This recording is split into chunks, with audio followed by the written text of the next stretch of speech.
మన దగ్గర మొహమాటాలు ఏం లేవు. మంచిని మంచిగానే చెప్పుకుంటాం, చెడుని చెడుగానే చెప్పుకుంటాం. సోలార్ పవర్కి సంబంధించినటువంటి వాటిట్లో జగన్ సర్కార్ వైఫల్యాన్ని నేను అనేక సార్లు ప్రస్తావించాను.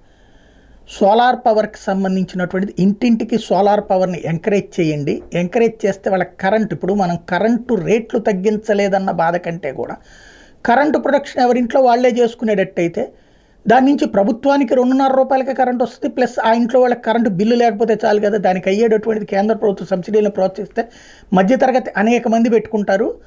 ఆ సబ్సిడీలను అది ఎంకరేజ్ చేయకుండా పవర్ డిపార్ట్మెంట్ అంటే ఎలక్ట్రిసిటీ డిపార్ట్మెంట్తో కనెక్ట్ చేసేటప్పటికి వాళ్ళేమో దాన్ని ఓకే చేయడానికే 10 నెలలు 9 నెలలు తీసుకుంటున్నారు, బాగా ఇబ్బంది పెడుతున్నారు.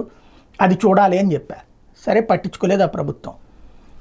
ఇప్పుడు ఈ ప్రభుత్వం అది చేస్తానంటుంది. మంచి ఆలోచన. కేంద్ర ప్రభుత్వం చెప్పినటువంటి ఏదైతే సూర్య గారి పథకం కింద 1 కోటి మందికి ఇస్తుందో అందులో ఎక్కువగా దాదాపు 20 లక్షల ఆంధ్రాలో పెట్టడానికి రెడీ అవుతుంది. ఇంకా ఎంకరేజ్ చేయొచ్చు.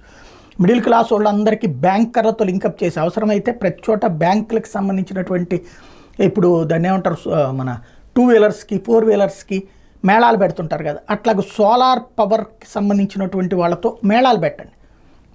మధ్యతరగతి వాళ్ళ ఇంటికి అది అటాచ్ చేస్తే 3 లక్షలు 4 లక్షలు పెట్టుకుంటే 500 యూనిట్ల దాకా కరెంటు ఉత్పత్తి అవుతుంటుంది. అదేదో నెలవారీ కిస్తీ కిందన ఇదేదో కరెంటు బిల్లు గవర్నమెంట్కి కట్టే కంటే ఆ బిల్లులు ఆ సోలార్ పవర్కి సంబంధించినటువంటి వాళ్ళకి కట్టుకుంటే, అదే ఆ బ్యాంకుకి కట్టుకుంటే సరిపోతుంది. ఇది ఒక మంచి ఆలోచన చేయగలిగితే బాగుంటుందని నేను అనేక సార్లు ప్రస్తావించడం. ఇంకొకసారి ఈ ప్రభుత్వం ఆలోచించాల్సి ఉంది. అయితే వాహనాలు కూడా ఎలక్ట్రిక్ వాహనాల వైపు ఇక్కడ రాష్ట్రంలో ప్రోత్సహించలేకపోతున్నారు వీళ్ళు. దానికి ఎక్కువ సమస్య వస్తున్నటువంటిది పవర్ ఛార్జింగ్ లేవు. మొత్తం బెజవాడ నుంచి హైదరాబాద్ పోతున్న ఒక సూర్యాపేట దగ్గర మాత్రం 1 గంటలోనో అరగంటలోనో ఛార్జింగ్ అయ్యేది ఉంది. మిగతా ఎన్ని తలనొప్పులే. అట్లాగే ఇటు చెన్నై వైపు వెళ్ళినా, అటు పక్కన విశాఖపట్నం వెళ్ళినా ఎన్ని 2 గంటలు 3 గంటలు ఛార్జింగ్లు అయ్యేటటువంటి ఇంకా అసలు సోలార్ది ఎవరు కొంటారు? దాన్ని ఎంకరేజ్ చేయాలంటే అది లోకల్గా పనికి వస్తుంది తప్పించి మరేం లేకుండా పోతుంది. ఆలోచించండి. పవర్కి సంబంధించినటువంటి ఇవి ఏదైతే మన పెట్రోల్ స్టేషన్లు ఎట్లా ఉన్నాయో, పెట్రోల్ డీజిల్ స్టేషన్స్, ఆ బంకులు అట్లాగా ఇవి ఉండాలి అన్నది నేను అనేక సార్లు ప్రస్తావించాను. ఇందులో తొలి అడుగు చంద్రబాబు గారు వేస్తున్నారు.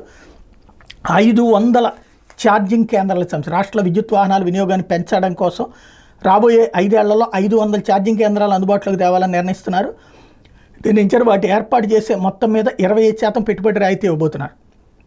కార్పొరేషన్లు జిల్లా కేంద్రాల్లో 150, జాతీయ రహదారుల వెంబడి 150, మిగిలిన వాటిని ప్రైవేటు భవనాల్లో ఏర్పాటు చేయాలని భావిస్తున్నారు. ఏపీఈఆర్సీ నిర్ణయించిన మ్యాక్సిమం సీలింగ్ టారిఫ్ వర్తింపజేయబోతున్నారు. ఇది చాలా మంచి ఆలోచన. 500 కాదు, 5,000 పెట్టండి. మొదట్లో పెద్దగా బిజినెస్ ఉండదు, కానీ పెట్రోల్ బంకులు కూడా మొదట్లో బిజినెస్ లేదని ఎవరు వచ్చేవాళ్ళు కాదు.